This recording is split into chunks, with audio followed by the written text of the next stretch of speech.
Hey, so I thought I would talk a little bit about my first few overlanding trips because I think it's a good learning experience for new people.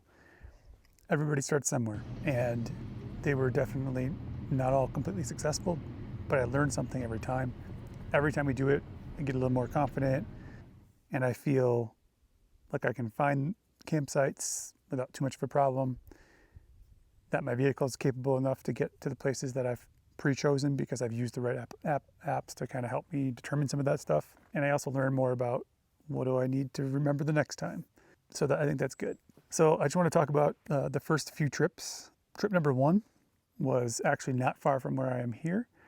And one Saturday I threw Rue in the car with a bunch of stuff from backpacking and just thought if I find a site, great. But it was kind of middle of the day on Saturday. We went out off on Rampart Range Road. It was the first time I had taken my vehicle more than a gravel road, that kind of thing. We left Olive Garden, the Gods area, and even right in the beginning, there was just the road was quite rough. And I was like, man, I don't know if my vehicle can do this. I'm not sure if this is a good idea. But I didn't get very far down the road, and literally like a Honda Civic came flying down the road, no problems whatsoever. And so I just started seeing more of those types of vehicles, the two-wheel drive, front-wheel drive car, several of those out there on that road having no problems. And so then I started kind of relaxing a little bit. The Tucson is pretty capable for a crossover SUV. It's got like 8.3 inches of ground clearance. The H-Track system is actually pretty good, the all-wheel drive system. Once I felt comfortable with it, then things got better. And that trip was pretty short because as we went out on Rampart Range Road, I hadn't, again, done a lot of research at that point. I just knew that my car should be able to handle that road, and there was camping. But we found a couple of really pretty spots to kind of pull off and just enjoy the beauty of nature. And so that part was just in itself was worth the drive. But we did come across a few sites, and some were like right off the road.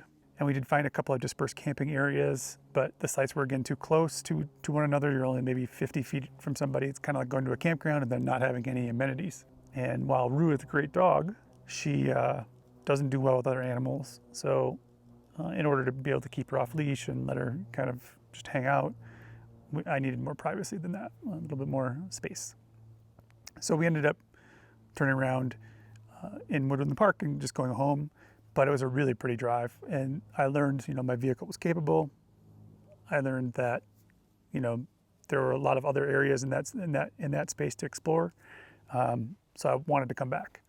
So that trip was sort of a failure, sort of like a failure to launch, but it was definitely worthwhile. The second trip was the next weekend. So Misty flew in from California, and she got in about 1 a.m. on Saturday. And I had everything kind of pre-packed. I had already planned a route. I felt a little bit more confident that we were going to find something this time. We went up into Pike National Forest near Deckers. We left about 11, 12 in the afternoon, but that weekend was 4th of July. And I knew that, again, it would be pretty no matter what. Hopefully we'd find a site. There's supposed to be quite a few sites there, and there are. So we got up there, and again, Misty even got to see, like, having a more capable vehicle is probably good, but you don't necessarily need that. But it's not the worst thing in the world if you do have a more capable vehicle. But as we went along, all the sites were taken. And so at one point we just stopped and had this beautiful overlook of the mountains and some meadows below us. We just had lunch, and that was kind of nice.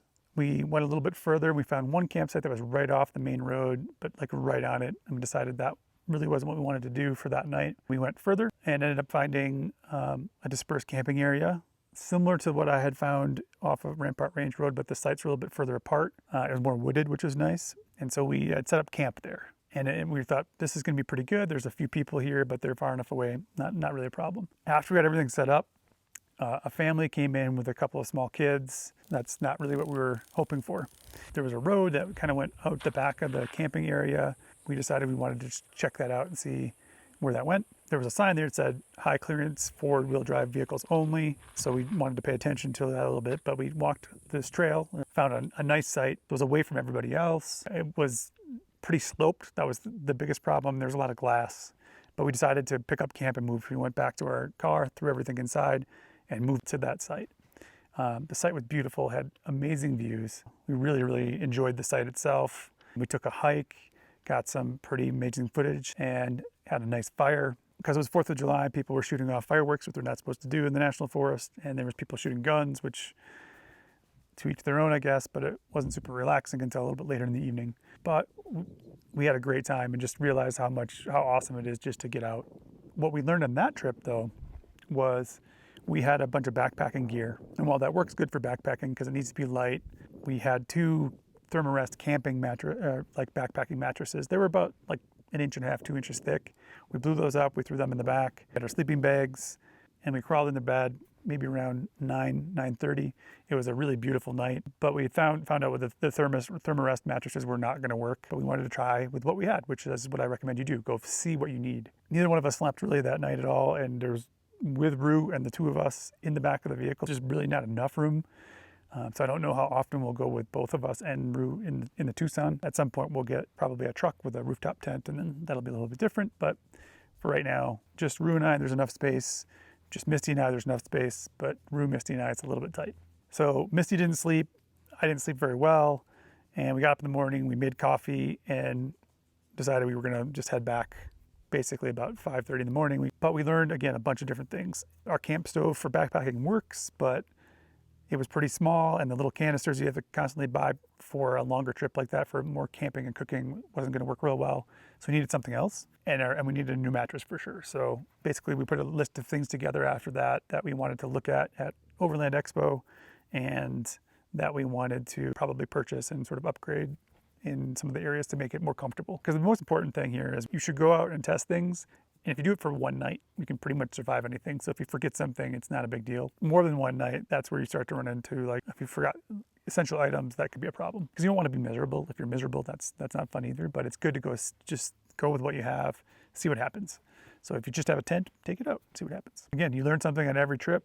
I was pretty impressed with how the Tucson handled the roads. Trails off-road gives ratings for like 1 to 10, I think. The 1 to 3, if it's green, pretty much any vehicle can handle that, and that's where we're at. These are roads that Trails Off-Road would mark as green, as easy. And I would agree with all that. There are some parts that I think a lower car might still have problems with, but basically if you have 4-wheel drive, even like a Subaru or something like that would make this just fine. The point being, you should be able to make it in just about any vehicle. That trip taught us that overlanding is something that we enjoy and that we're going to continue to do. And I'll have more videos about those in the future. But basically what I'm saying is start with what you have. You can do a reconnaissance trip where you're just trying out some trails just to make sure that you're confident in your abilities and you're comfortable with the terrain and how everything is going to go. And then you can also try some overnight trips, and that's the best way to just get started, which is what we've done so far. So I hope this has been helpful for you. Feel free to leave some comments below if you have questions, or if you've done some overlanding in some interesting vehicles as well. I'd love to hear more about that too. So live your life in beta. Thanks for watching, and we'll see you next time.